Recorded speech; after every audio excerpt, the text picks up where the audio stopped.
just unloaded the newest Kaiser Dragon to join the collection here. I think Jeff said it was in the same family for 30 years, been off the road for a long time.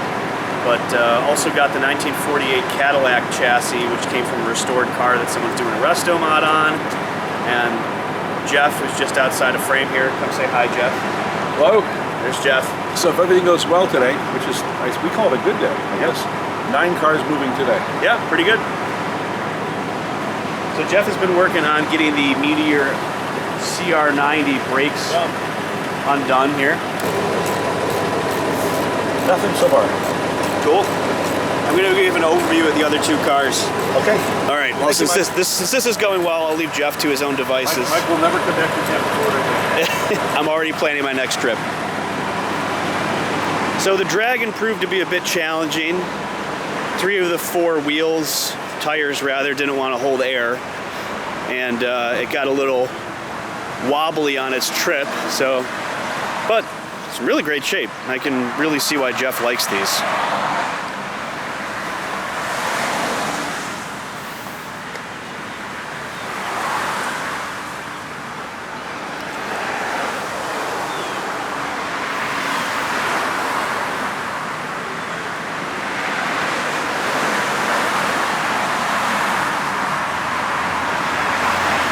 So we used the Suburban to pull this out, made things a little bit easier.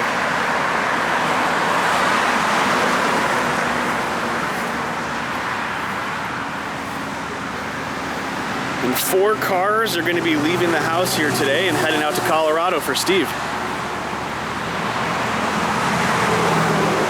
Just kind of left the Suburban where it lied. And now this is the 1948 Cadillac chassis, complete drivetrain, brakes that actually work, hold pressure.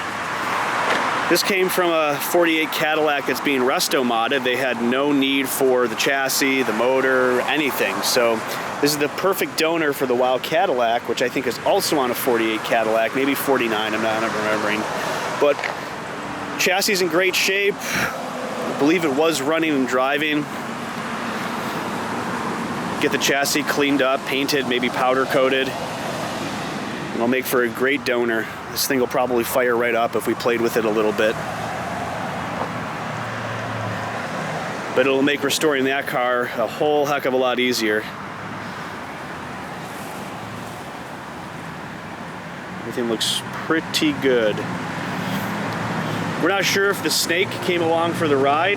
That's on top of the distributor here, but if it did, unclear where that might be at this point. Maybe it's living in the seats. Maybe it's back where this came from. Maybe it's in the dude's trailer. Hopefully it's back where it came from. Even has the gas tank.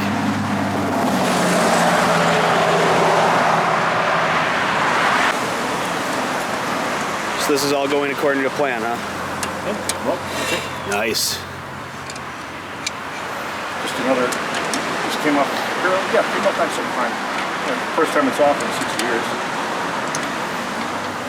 Now this is the only CR-90 Meteor? And what gives it that designation? What makes that special? Well, Rick Jones and Jim Byers made one mold. I've got all the photos of them building the mold back in '53 for Meteor.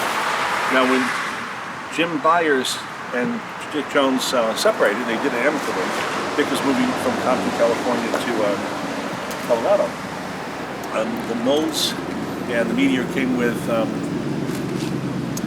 Dick to Colorado, and so the Meteor could still be built a full-size 100-inch wheelbase. And then Jim Byers actually he got paid for his part of the company, and yeah, the paperwork in that too, actually. And Jim continued to make some modifications to the Meteors that became the Byers, and then Jim ultimately took a Dev and modified it and made a shorter wheelbase Byers CR-90. Dick, not to be undone, wanted to build a CR-92 in the mid to late 50s, but he didn't want to change the shape of his body. He didn't get a Dev. So he took his Meteor, cut it all down, and built one short wheelbase, like 90 or 94 CR-90, and was in his garage for 50 years. And Steve Cowdin and I went out there and we visited Dick a couple times. I ultimately got possession of the car, but Steve Cowdin was getting possession of the car from this point forward, which is like July 7th, 2023. now we're moving it home. The car will be rebuilt, actually has to be finished, but it'll take it apart and actually clean everything up, make it all work, and then start rebuilding that body. Very cool. To actually get this to be smaller, Dick actually cut down the Meteor body. Very precise. Dick was an engineer. So the fenders actually have to be fiberglassed in. The hood, the fiber, they fit all together, and you'll take a picture of this together. They'll seam together, but they'll have to fiberglass everything. Hence the extra underlying structure. That's great. So it's strong on both sides. This will be fiberglass to this, and then this will be fiberglass to here. And the same thing around. And we'll actually, I'm not sure if we'll put the car together today, but we've got pictures of the car together. You can spice in if you want. All right. So.